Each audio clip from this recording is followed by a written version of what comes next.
नमस्कार अभय जी, आपका हमारे चैनल जनता की आवाज़ में चुनावी माहौल में स्वागत है। हमारे साथ अभय जैन जी हैं, जो कि वरिष्ठ पत्रकार भी हैं, समाज सेवी भी हैं और राजनीति की बहुत बड़ी नॉलेज रखते हैं।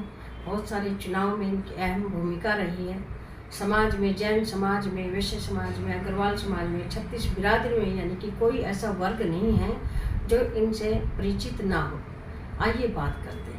अभय जी, आप हमें ये बताएं कि आज का चुनाव किस ओर जा रहा है? कि जाति की बात होती है, जाति के ऊपर लड़ा जा रहा है। देखिए, हरियाणा में पिछले 10 साल से भारतीय जनता पार्टी का राज रहा और भारतीय जनता पार्टी में मनोहर लाल खट्टर जी हरियाणा के मुख्यमंत्री रहे। पाएंगे कि हरियाणा में विशेष कोई काम हरियाणा सरकार ने आम जनता के लिए नहीं करे। भारतीय जनता पार्टी ने अपना 5 मंजिला बहुत आलीशान अपना कार्यालय तो बना लिया, परंतु जो हॉस्पिटल था वो टूट गया, खंडर हो गया, उसका नक्शा पास भी आज नहीं हुआ। अपनी सुविधा के लिए उन्होंने रेस्ट हाउस तो बना लिया, परंतु आम जनता के लिए जो कॉलेज बनना था, यूनिवर्सिटी बननी थी, उनके आधारशिला रख के गुड़गांव यूनिवर्सिटी उन्होंने, उस पर कोई काम नहीं हुआ। खाली कागजों में उन्होंने यूनिवर्सिटी बना दी। मतलब ये मैं एग्जांपल दे रहा हूँ गुड़गांव का। उस शहर का जो ऐसा माना जाता है कि 50% से अधिक रेवेन्यू पूरे स्टेट का अकेला गुड़गांव देता है। अगर उस ज़िले की ये हालत है, वहाँ की जनता त्राही महसूस कर रही है। सरकारी जो विभाग हैं वो पूरी तरह चरमरा गए, पूरी तरह फेल हो गए।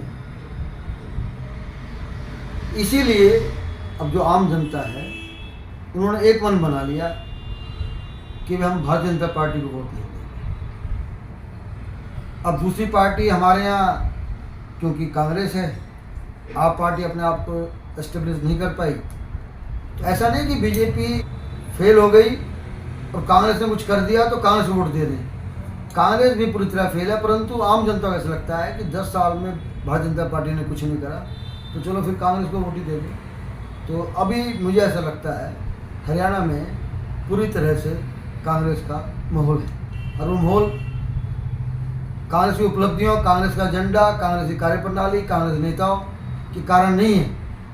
वो भारतीय जनता पार्टी फेल हो गई है धरातल पे, इसलिए आम जनता कांग्रेस की तरफ उम्मीद कर रही है। कि केवल कांग्रेस ही ऐसा विकल्प बचा है जनता के लिए, आप ये कहना चाहते हैं कि और कोई भी रास्ता नहीं है जनता के लिए, कि मजबूरी में कांग्रेस का दामन थामना पड़ेगा। अगर वो भाजपा से परेशान हो गए तो कांग्रेस का दामन थामने के लिए जनता मजबूर है। हाँ, मैं बिल्कुल ठीक कह रहा हूँ।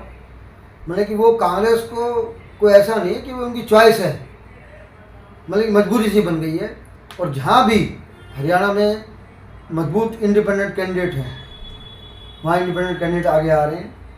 और मेरा तो एक बात इस बार और मानना है, इस बार हरियाणा में सबसे ज़्यादा इंडिपेंडेंट कैंडिडेट बन के विधायक आएंगे। उसका कारण ये है कि भारतीय जनता पार्टी फेल ही नहीं होगी, बल्कि भारतीय जनता पार्टी ने जो टिकट वितरण इस बार करा है हरियाणा में, वो टिकट वितरण उनका पूरी तरह फेल रहा है। उनका पैमाना क्या रहा है उसको अभी समझना बड़ा मुश्किल है। मैं समझता हूँ कि भारतीय जनता पार्टी के नेतागण जो टिकट बांटते हैं, जो टिकट डिसाइड करते हैं, वो काफ़ी लेवल पर कंफ्यूज रहे, और उन्होंने टिकट वितरण इस बार हरियाणा में शायद ठीक नहीं दिया। और इसी कारण जो भी टिकट दावेदार थे हरियाणा में बहुत सारे, तो उन्होंने इंडिपेंडेंट वो मैदान में आ गए। तो मुझे ऐसा लगता है इस बार शायद पहली बार सबसे ज़्यादा इंडिपेंडेंट एमएलए हरियाणा में बन के आएंगे। निर्दलीय प्रत्याशी अगर जीत के आते हैं और वो कहीं ना कहीं कल को 8-10 कैंडिडेट कम पड़ जाते हैं, और वो निर्दलीय प्रत्याशी जो है दोबारा भाजपा को समर्थन दे सकते हैं कि इंडिपेंडेंट जो एमएलए आए और मान लो कांग्रेस की फुल तरह मेजोरिटी नहीं आती, तो मैं समझता हूँ बाजी तो भारतीय जनता पार्टी वाले मार जाएंगे इस बारे में। तो क्योंकि भारतीय जनता पार्टी इस सब चीज़ में एक्सपर्ट है, केंद्र में उनकी सरकार है। तो अगर मान लो खरीद फरोख्त की बात आएगी, प्रलोभन की बात आएगी, तो भारतीय जनता पार्टी इसमें अपना आगे निकल जाएगी। और पार्टी इस तोड़ फोड़ में, जुगाड़ करने में, खरीदने में मतलब कि कांग्रेस से बहुत ज़्यादा आगे है। कांग्रेस पार्टी ने सही टिकट वितरण किया है कि वरिष्ठ दिग्गज नेताओं को दरकिनार करके? नहीं, अगर आप कांग्रेस की बात करेंगे, कंपैरिजन करेंगे, तो देखो टिकट वितरण तो बड़ा टफ होता है, खासकर हरियाणा में। तो हम ये नहीं कह सकते कि कांग्रेस का और बीजेपी का अगर कंपेयर करेंगे तो बीजेपी तो टिकट वितरण पूरी तरह फेल रही है, और कांग्रेस के मतलब कि टिकट वितरण थोड़ा इनसे बहुत ज़्यादा बेटर है, तो उससे भी फर्क पड़ेगा कांग्रेस को एडवांटेज मिलेगा। यदि कांग्रेस आती है सत्ता में बहुमत में, तो कांग्रेस का मुख्यमंत्री जो है दीपेंद्र हुड्डा को बनाया जाएगा। क्या आप सहमत हैं अगर दीपेंद्र हुड्डा को बनाते हैं? देखो अगर मेरे से पूछते हो तो मुझे भी ऐसा लग रहा है, कांग्रेस अगर सत्ता में आती है तो दीपेंद्र हुड्डा जी शायद हरियाणा के मुख्यमंत्री बनेंगे। उनके पिताजी मुझे नहीं लग रहा शायद वो मुख्यमंत्री बनेंगे। दीपेंद्र अभी सांसद हैं, और उन्होंने ऐसा माना जाता था कि वो टिकट चुनाव लड़ना चाह रहे थे विधानसभा का, उनको मना करा गया। परंतु अगर आप देखेंगे तो 2004 में भी ऐसा हुआ था।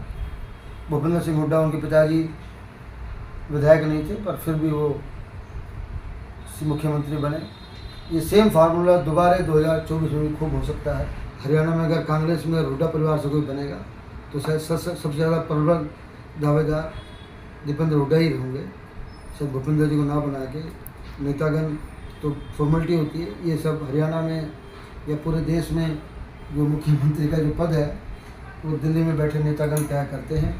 कहने को विधायक तो कोई हरियाणा में या पूरे राज्य में किसी भी राज्य में ऐसा नहीं होता, चाहे सरकार हो भारतीय जनता पार्टी की हो चाहे कांग्रेस की हो, वो तो शीर्ष नेता डिसाइड करते हैं। और मेरा मानना भी आपसे मैं सहमत हूँ, शायद दीपेंद्र जी ही मुख्यमंत्री हरियाणा के बनेंगे। अगर कांग्रेस को मेजोरिटी आती है या कांग्रेस अपनी सरकार बनाने में कामयाब होती है तो शायद दीपेंद्र हुड्डा जी ही मुख्यमंत्री बनेंगे। आज जैसे मजबूरी बन गई है कि दो ही पार्टी, कांग्रेस या भाजपा, तो जनता के मन में भी कहीं ना कहीं ये है कि जो भी निर्दलीय प्रत्याशी हैं वो कहीं ना कहीं या तो भाजपा को समर्थन देंगे या कांग्रेस को समर्थन देंगे।